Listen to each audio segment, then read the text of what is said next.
Chapter 25, Talents. This chapter is based on Matthew chapter 25, verses 13 to 30.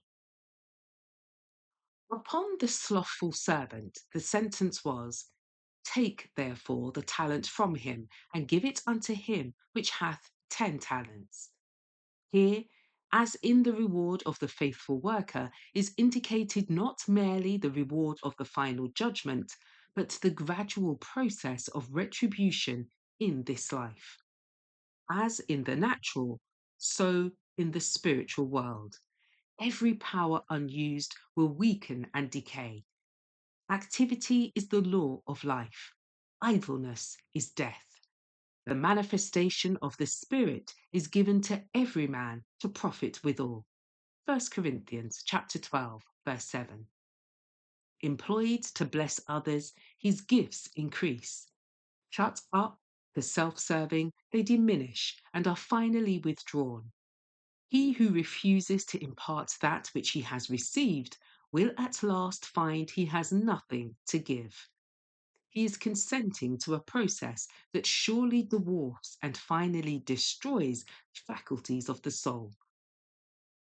Let none suppose that they can live a life of selfishness and then, having served their own interests, enter into the joy of their Lord.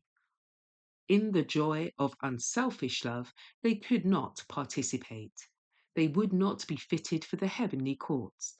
They could not appreciate the pure atmosphere of love that pervades heaven. The voices of the angels and the music of their harps would not satisfy them. To their minds, the science of heaven would be as an enigma.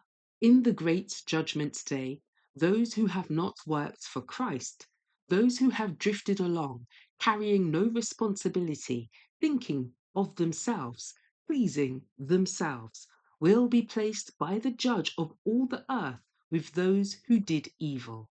They receive the same condemnation. Many who profess to be Christians neglect the claims of God, and yet they do not feel that in this there is any wrong. They know that the blasphemer, the murderer, the adulterer deserves punishment. But as for them, they enjoy the services of religion. They love to hear the gospel preached, and therefore they think themselves Christians.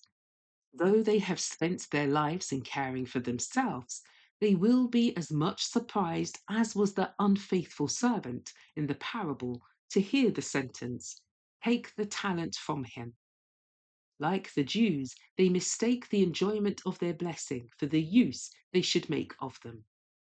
Many who excuse themselves from Christian effort plead their inability for the work. But did God make them so incapable? No, never. This inability has been produced by their own inactivity and perpetuated by their deliberate choice. Already in their own characters, they are realizing the result of the sentence, Take the talent from him. The continual misuse of their talents will effectually quench for them the Holy Spirit, which is the only light. The sentence, Cast ye the unprofitable servant into outer darkness, sets heaven's seal to the choice which they themselves have made for eternity.